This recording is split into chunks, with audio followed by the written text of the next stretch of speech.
नमस्कार। मैं हूं प्रकाश हिंदुस्तानी। क्या मध्य प्रदेश के पूर्व मुख्यमंत्री, मध्य प्रदेश के 4 बार मुख्यमंत्री रहे शिवराज सिंह चौहान और केंद्रीय कृषि मंत्री शिवराज सिंह चौहान के खिलाफ कुछ षड्यंत्र चल रहा है? क्या सुप्रीम कोर्ट के नोटिस के बाद शिवराज सिंह चौहान को इस्तीफा देना पड़ेगा? क्या शिवराज सिंह चौहान की मुसीबतें लगातार बढ़ती जा रही हैं? ये बात तो सब जानते हैं कि शिवराज सिंह चौहान से बीजेपी का एक बड़ा तबका खौफ खाता है। उनके राजनीतिक दुश्मनों की संख्या भी कम नहीं है। ये बात अपनी जगह है, लेकिन अब उनकी मुश्किलें और बढ़ती नजर आ रही, क्योंकि शिवराज सिंह चौहान की सरकार को, शिवराज सिंह चौहान को और उनके कार्यकाल में काम करने वाले कई अधिकारियों को सुप्रीम कोर्ट की ओर से नोटिस मिला है और ये कहा गया है कि शिवराज सिंह चौहान और उन लोगों को व्यापम घोटाले में जो क्लीन चिट दी गई थी वो सही नहीं थी। उसको लेकर बहुत सारी बातें कही जा रही। यानी व्यापम का जिन्न फिर सामने आ गया है और शिवराज सिंह चौहान की मुसीबतें फिर बढ़ गई हैं और व्यापम घोटाले में जो लोग शामिल थे उन्हें फिर परेशानी का सामना करना पड़ रहा है। जिन लोगों के खिलाफ जांच की मांग की गई थी उनमें से कई लोग ऐसे हैं जो बड़े रसूखदार हैं, वे आज भी छुट्टे घूम रहे हैं। सैकड़ों निरपराधी जेलों में बंद हैं। कई परिवार तबाह हो गए। दरअसल 2015 में व्यापम का मामला सीबीआई में चला गया था और सीबीआई ने अक्टूबर 2016 में बयान लेने के बाद आवेदन को मुख्य सचिव के पास भेज दिया था, लेकिन तत्कालीन मुख्य सचिव ने उस पर कोई भी कार्रवाई नहीं की, कोई एक्शन नहीं ली। अब सुप्रीम कोर्ट में पूर्व विधायक और विसल ब्लोअर पारस सकलेचा ने आवेदन दिया कि तत्कालीन मुख्यमंत्री, तत्कालीन मुख्य सचिव, तत्कालीन पुलिस डीडीपी, तत्कालीन प्रमुख चिकित्सा शिक्षा संचालक और व्यापम के अध्यक्ष आदि से पूछताछ की जाए। पारस सकलेचा ने अपने आवेदन में कहा कि सीबीआई और एसटीएफ ने जांच में बड़ी लापरवाही की। लगभग 800 पेज के दस्तावेजी साक्ष्य मैंने पेश किए थे, उस पर कोई कार्रवाई नहीं हुई और कई लोगों को छुट्टा छोड़ दिया गया क्योंकि यह बहुत ही गंभीर मामला था। पारस सकलेचा की इस याचिका पर सुप्रीम कोर्ट ने संज्ञान लिया। हालांकि मध्य प्रदेश हाई कोर्ट ने इस मामले को दाखिल दफ्तर कर दिया था। अब सुप्रीम कोर्ट के जस्टिस संजीव खन्ना और जस्टिस संजय कुमार की पीठ ने इस मामले की गंभीरता को माना और सीबीआई को और पूर्व मुख्यमंत्री को नोटिस देने का फैसला है। सुप्रीम कोर्ट ने एसटीएफ की कार्रवाई की कार्यप्रणाली पर भी एक सवालिया निशान लगाया। जो सवाल कई लोग लगाते रहे कि एसटीएफ का गठन किया गया था, स्पेशल टास्क फोर्स का, उसने भी ये काम ठीक से नहीं किया, तो ये बड़ा गंभीर मामला है। पारस सकलेचा ने कहा कि 12 जून 2015 को उन्होंने एसटीएफ को अपने साक्ष्य दिए, मौखिक साक्ष्य दिए और 71 पेज के लिखित बयान दिए, साथ में 240 पेज के दस्तावेज भी दिए। 11 से 13 सितंबर तक, यानी 11, 12, 13 सितंबर 2019 को 13 घंटे तक उनके बयान दिए गए, लेकिन फिर भी इस मामले में कोई कार्रवाई ही नहीं की। व्यापम घोटाला मध्य प्रदेश के इतिहास का एक बड़ा घोटाला है जिसमें कई बड़े बड़े दिग्गज शामिल। पहली बार जुलाई 2009 में यह सामने आया था। 17 दिसंबर 2009 को एक जांच कमेटी का गठन किया गया था। इसके बावजूद 2010 से 2013 के बीच घोटाले की जांच में कोई ठोस कार्रवाई नहीं की गई। इस पर पारस सकलेचा ने याचिका दायर की थी और आरोप लगाया था कि जिम्मेदार अधिकारियों के खिलाफ कोई कार्रवाई नहीं की जा रही। पारस सकलेचा ने पहले इंदौर हाई कोर्ट में भी इस मामले को लेकर याचिका लगाई थी, लेकिन वहां उनकी याचिका खारिज कर दी गई।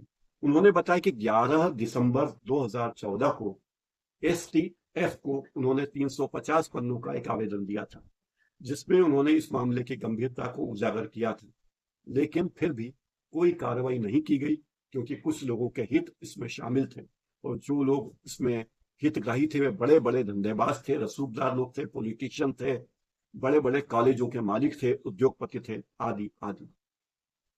पारस सकलेचा की तरफ से सुप्रीम कोर्ट के सीनियर लॉयर और राज्यसभा के सांसद विवेक तनखा और ऋतव खरे ने बहस की। सुप्रीम कोर्ट ने सीबीआई और मध्य प्रदेश सरकार को जवाब देने के लिए नोटिस जारी किया। इससे साफ है कि व्यापम घोटाले की जांच में अब तक की जो प्रगति हुई है और जिम्मेदार अधिकारियों की जो भूमिका रही है उस पर बहुत सारे सवाल उठाए जा रहे हैं और उठाए जा रहे हैं। सुप्रीम कोर्ट का यह नोटिस भी इस बात का सबूत है कि सुप्रीम कोर्ट ने मामले की गंभीरता को समझा और एक सक्रिय न्यायपालिका की भूमिका निभाई। अब सीबीआई इस पर क्या जवाब देती है, मध्य प्रदेश सरकार इस पर क्या जवाब देती है, क्या प्रतिक्रिया देती है, देखने वाली बात होगी। क्योंकि अब शिवराज सिंह चौहान मध्य प्रदेश के मुख्यमंत्री नहीं है, लेकिन वे केंद्र में मंत्री हैं। मध्य प्रदेश में उनके आस्तीन में बहुत सारे जंतु थे, दिल्ली में भी उनके आस्तीन में बहुत सारे जंतु। और जो आवेदन पारस सकलेचा ने लगाया है, जो हालिया आवेदन लगाया, उसमें कहा कि सीबीआई और एसटीएफ दोनों ने जांच में बड़ी गड़बड़ी की, वो किन्हीं ताकतवर लोगों के इशारे पे की गई होगी। उन्होंने कहा कि 2014 में एसटीएफ द्वारा जारी की गई विज्ञप्ति के तहत एसटीएफ ने एक विज्ञप्ति जारी की थी कि अगर किसी के पास इस मामले में 10 सबूत हो तो पेश करे। तो पारस सकलेचा ने 350 पेजों का आवेदन दिया था, जिसमें व्यापम की जांच में शामिल होने वाले तमाम दस्तावेज, 350 पेज के दस्तावेज थे। 35 दस्तावेज तो उपयोगी लगे होंगे, लेकिन सीबीआई ने, एसटीएफ ने उसे खारिज कर दिया। इसके बाद पारस सकलेचा ने कहा कि 12 जून 2015 को उन्होंने फिर से मौखिक साक्ष्य दिया, 71 पन्नों का लिखित बयान दिया और 240 पन्नों के दस्तावेज भी दिए। लेकिन 11 और 13 सितंबर को 13 घंटे के बयान के बाद भी कोई कार्रवाई नहीं की गई। सीबीआई ने कोई कार्रवाई नहीं की गई, क्योंकि सीबीआई का जो व्यक्ति फोरेंसिक एक्सपर्ट या कंप्यूटर एक्सपर्ट जांच में बैठा था, वो भी घोटालों में शायद शामिल रहा होगा, उसका नाम भी आया है।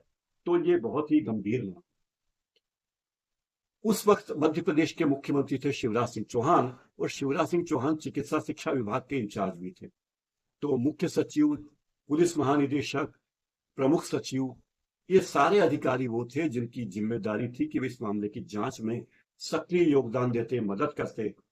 लेकिन दिसंबर 2009 में शासकीय निजी मेडिकल कॉलेजों में एडमिशन की भर्ती के जो जांच के आदेश थे, उसमें केवल सरकारी मेडिकल कॉलेजों में भर्ती की तो जांच की गई, लेकिन प्राइवेट मेडिकल कॉलेज में जो भर्ती हुए, उनकी कोई जांच ही नहीं की गई। यानी आप पूरा घोटाला करो, लाखों रुपए, करोड़ों रुपए लेकर एडमिशन दो, उनकी कोई जांच की नहीं गई है। भर्ती में घोटाले करो, गुंडागर्दी करो, कोई उनके खिलाफ जांच ही नहीं। पारस सकलेचा ने आरोप लगाया कि सीबीआई और एसटीएफ ने पूरी जांच में लीपापोती की और जो साक्ष्य महत्वपूर्ण थे उनको एकदम अनदेखा कर दिया। घोटाले में केवल छोटे छोटे लोगों को फंसाया गया। रैकेटियर थे, कुछ दलाल थे और कुछ छात्र थे, उन्हें आरोपी बना दिया। लेकिन बड़े बड़े लोगों को बचाने की पूरी कोशिश की गई। इतना बड़ा रैकेट 10 साल तक चलता रहा। और क्या ये इतना बड़ा रैकेट 10 साल तक चलना सरकारी अधिकारियों के बिना, प्रशासनिक अधिकारियों की मदद के बिना संभव है?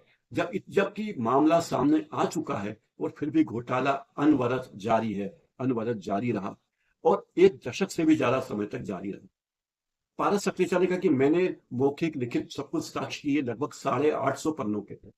सुप्रीम कोर्ट में उन्होंने गुहार लगाई कि एक सीमा तय की जाए कि इसके भीतर कार्रवाई की जाएगी। ऐसा न हो कि यह मामला भी बरसों बरस, 10-20 साल तक चले और कई लोग जो जेल में हैं वो बेचारे जेल में ही मर जाएं और जो घोटालेबाज हैं, रैकेटियर हैं, वो छुपते घूमते हैं। यानी अदालत इस घोटाले की गहन जांच में रुचि रखती है, ये बात तो सुप्रीम कोर्ट ने दिखा दी है। अब मध्य प्रदेश सरकार और सीबीआई की इस मामले में भूमिका बहुत गंभीर होगी, उस पर जांच होगी कि आखिर ये मामला है क्या। सीबीआई ने मध्य प्रदेश में 2013 में हुए करोड़ों रुपए के व्यापम परीक्षा घोटाले में नवंबर 2017 में एक आरोप पत्र दाखिल किया। इसमें 490 लोगों के नाम थे, लेकिन इसमें तत्कालीन मुख्यमंत्री शिवराज सिंह चौहान को क्लीन चिट दे दी गई थी, क्योंकि वे मुख्यमंत्री थे। हालांकि चिकित्सा शिक्षा विभाग के मंत्री वे थे, वे एक प्रदेश के सबसे बड़े जिम्मेदार ओहदे पे थे। शिवराज सिंह चौहान को क्लीन चिट मिली। सीबीआई ने भोपाल की विशेष अदालत में आरोप पत्र सौंपते हुए कहा था कि मध्य प्रदेश पुलिस से जब्त एक हार्ड डिस्क ड्राइव के साथ कोई छेड़छाड़ नहीं हुई है, जिसका आरोप दिग्विजय सिंह ने लगाया था कि जो हार्ड डिस्क हमने दी थी जांच के लिए, उसमें छेड़छाड़ हुई है। तो सीबीआई ने कहा नहीं, ऐसा कोई घोटाला हुआ नहीं। सीबीआई ने आरोप पत्र में कहा था कि हमने व्यापम के तत्कालीन प्रधान सिस्टम एनालिस्ट के कंप्यूटर में 18 जुलाई 2021 को जो छेड़छाड़ के आरोप लगे थे उसके तमाम आरोपों की जांच की। 18 जुलाई 2013 को सिस्टम जब्त किया गया था, कंप्यूटर, लेकिन ऐसा कुछ भी नहीं पाया गया। यानी सीबीआई ने कहा कि कोई जांच हुई ही नहीं है, दिग्विजय सिंह और पारस सकलेचा और उनके वकील और अन्य विसल ब्लोअर जो कुछ कर रहे हैं वो कोई ऐसी बड़ी गंभीर बात नहीं है।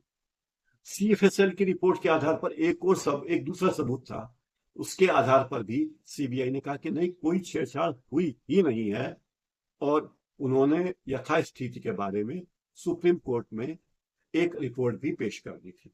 आरोप पत्र में जिन लोगों के नाम शामिल किए गए थे उनमें व्यापम के 3 अफसर थे, 3 रेक शीटर थे, 17 बिचौलिए थे, 297 वे लोग थे जो पेपर हल करने वाले थे, दूसरों के नाम पर मुन्ना भाई थे, वो 297 थे, और लाभार्थी अभ्यर्थी लगभग 170 थे।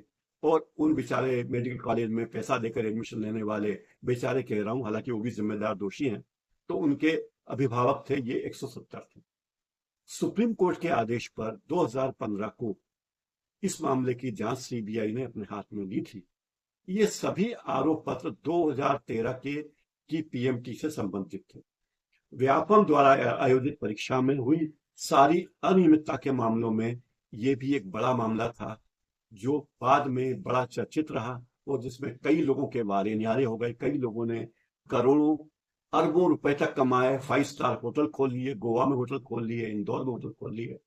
वे कई लोग सत्तारूढ़ दल से जुड़े नेताओं के पट्टे थे, बड़े बड़े मगरमच्छ थे, लेकिन उन्हें उनका कुछ नहीं किया गया।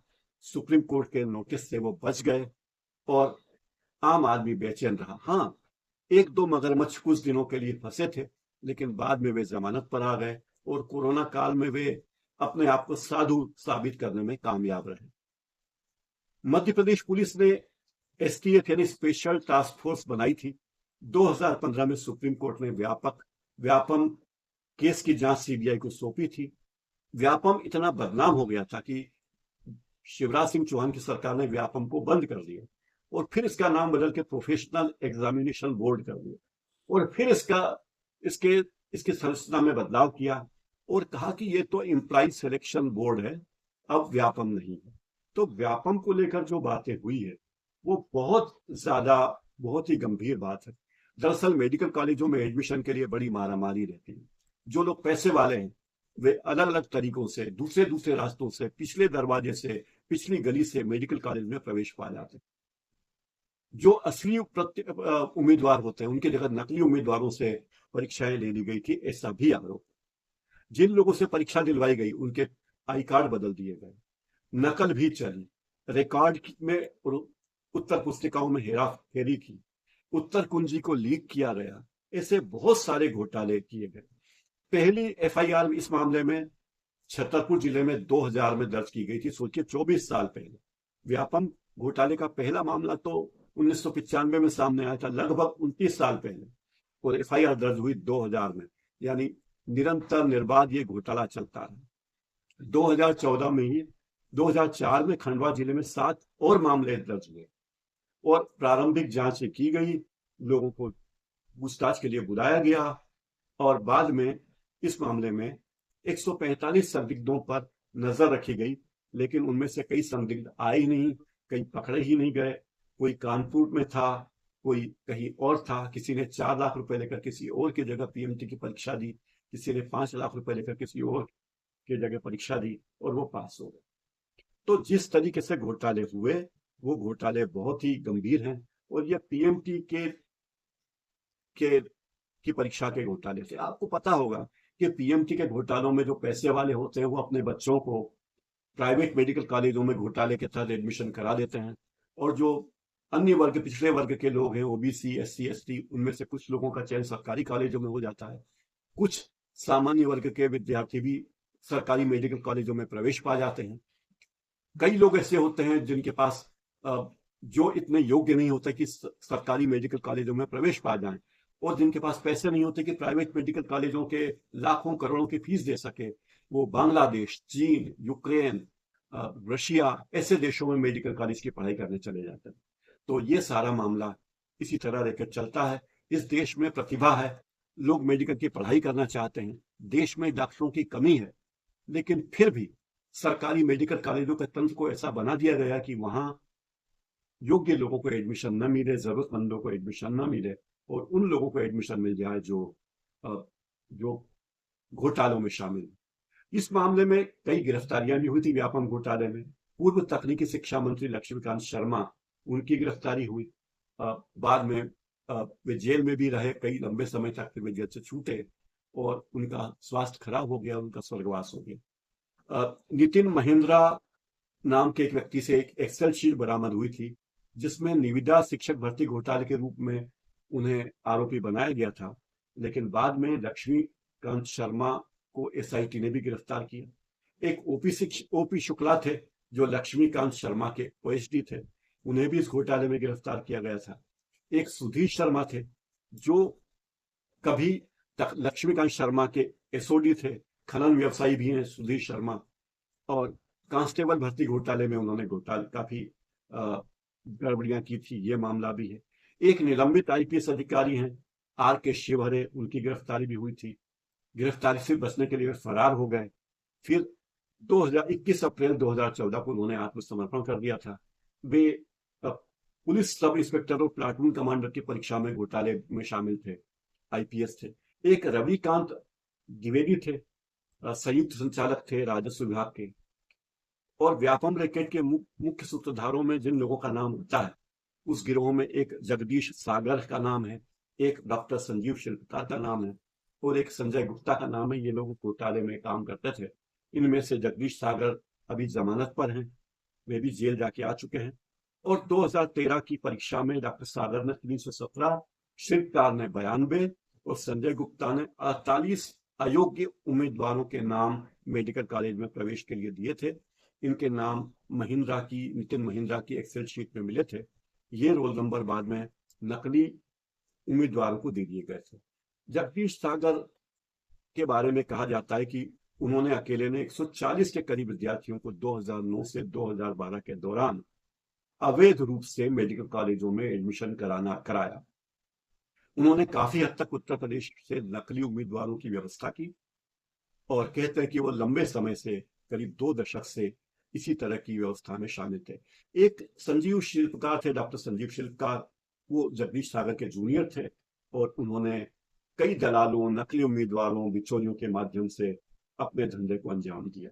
सुधीर राय, संतोष गुप्ता, तरंग शर्मा भी वो लोग हैं जिन्होंने 25 लाख रुपए से अधिक लेकर फर्जी तरीके से मेडिकल कॉलेजों में एडमिशन करवाया था।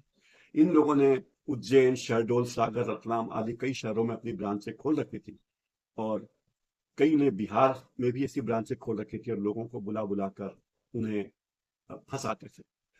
व्यापम के परीक्षा नियंत्रक थे पंकज त्रिवेदी, वे भी इसमें शामिल थे। 2013 में उन्हें गिरफ्तार किया गया था, न्यायिक हिरासत में थे। भ्रष्टाचार निरोधक पुलिस ने उनके कब्जे से 2.5 करोड़ रुपए और बड़ी मात्रा में बेनामी संपत्ति जब्त की थी, जो उनकी घोषित आय से कई गुना अधिक थी। ये भी पाया गया कि उनकी इंदौर के मेडिकल कॉलेज में भागीदारी भी थी। एक व्यापम के अधिकारी थे सी के मिश्रा, वो भी इस मामले में दोषी थे। और नितिन महिंद्रा, जो प्रधान सिस्टम विश्लेषक थे, और अजय सेन, जो सिस्टम एनालिस्ट थे, सीनियर एनालिस्ट, उन्होंने प्रोग्रामर यशवंत पर्नेकर और क्लर्क युवराज हिंगवे के बयानों के मुताबिक उन्होंने कुछ ऐसे कार्य किए थे जो उचित नहीं थे। इसके अलावा डॉक्टर DS खनूजा, मोहित चौधरी, नरेंद्र देव जाटव, डॉक्टर विनोद भंडारी, अनिमेश आकाश सिंह, जितेंद्र मालवीय आदि लोग थे जो इन घोटालों में शामिल बताए जाते हैं। एक डॉक्टर हैं, डॉक्टर आनंद राय, विसल ब्लोअर हैं, और कई मामलों में वे सरकार का ध्यान ला चुके हैं। इस सब मामले में उनके बारे में कहा जाता है कि उन्होंने बहुत मेहनत की थी। आनंद राय को कई बार जान से मारने की धमकी दी गई, धमकाया, लेकिन उन्होंने सुरक्षा के लिए अदालत जाने का दरवाजा खटखटाया। पुलिस सुरक्षा हेतु उनसे कहा गया कि 50,000 रुपये महीना भुगतान करो, जबकि वो डॉक्टर थे, उनकी तनख्वाही 38,000 थी। 2015 में उन्हें सिक्योरिटी गार्ड उपलब्ध कराया गया। बीजेपी ने कहा कि ये तो कांग्रेस के एजेंट हैं, जिसका डॉक्टर राय ने खंडन किया। फिर वो कहते हैं कि वो जयस में जुड़ गए, वगैरह वगैरह। फिर डॉक्टर राय को का ट्रांसफर कर दिया गया और आरोप है कि उन्हें प्रताड़ित किया गया। और ये भी है कि बीजेपी के नेता विक्रम वर्मा के विरुद्ध उन्होंने सीबीआई को शिकायत की थी। तो बहुत सारे मामले। एक सज्जन थे आकाश चतुर्वेदी, उन्होंने 8 लोगों के खिलाफ शिकायत दर्ज करवाई थी। उनमें से एक गुलाब सिंह किरार का बेटा शक्ति सिंह भी है। और ये किरार तत्कालीन मुख्यमंत्री शिवराज सिंह चौहान के रिश्तेदार बताए जाते हैं। चतुर्वेदी ने राज्य के सभी कॉलेजों में एमबीबीएस में 5,000 डॉक्टरों की प्रवेश और 2003 से 13 तक पीजी में एडमिशन के लिए जो घोटाले हुए उसके समक्ष एक याचिका दायर की। प्रशांत पांडे एसटीएफ के साथ काम कर चुके पूर्व आईटी सलाहकार हैं, विसल ब्लोअर हैं, और वो भी इस मामले में सक्रिय रहे। तो ये सारे लोग सक्रिय हैं। राज्यपाल और राजभवन के खिलाफ भी बहुत सारी शिकायतें दर्ज की गई। ये आरोप लगाया गया कि राजभवन घोटालों में शामिल लोगों को बचाने का काम कर रहा है। राज्यपाल के एसओडी धनराज यादव को भी 2013 में एसटीएफ ने गिरफ्तार किया था। लेकिन राज्यपाल को जो संवैधानिक अधिकार थे, जिसके चलते राज्यपाल और उनके परिवारजनों पर कोई कार्रवाई नहीं की गई। यानी आप समझ सकते हैं कि मामला कितना गंभीर था। और अब माननीय सुप्रीम कोर्ट ने इस मामले का संज्ञान लिया है, नोटिस जारी किए। इस मामले में अब शिवराज सिंह चौहान केंद्रीय कृषि मंत्री के पद से इस्तीफा दें या न दें, उन पर दबाव तो होगा ही, नैतिक दबाव तो होगा ही, और राजनीति अपने रंग दिखाएगी ही। इस मामले में और क्या क्या गुल खिलते देखना होगा। लेकिन सुप्रीम कोर्ट का यह नोटिस एक बहुत गंभीर बात है और इसे उतनी ही गंभीरता से लिया जा रहा है। आज के इस कार्यक्रम में इतना ही। आपका बहुत बहुत धन्यवाद। आप मेरे इस कार्यक्रम से जुड़े। कृपया मेरे चैनल को लाइक कर लीजिए, सब्सक्राइब कर लीजिए और बेल आइकन जरूर दबा लीजिए, ताकि मेरे आने वाले कार्यक्रमों की सूचना भी आपको मिलती रह सके। बहुत बहुत धन्यवाद।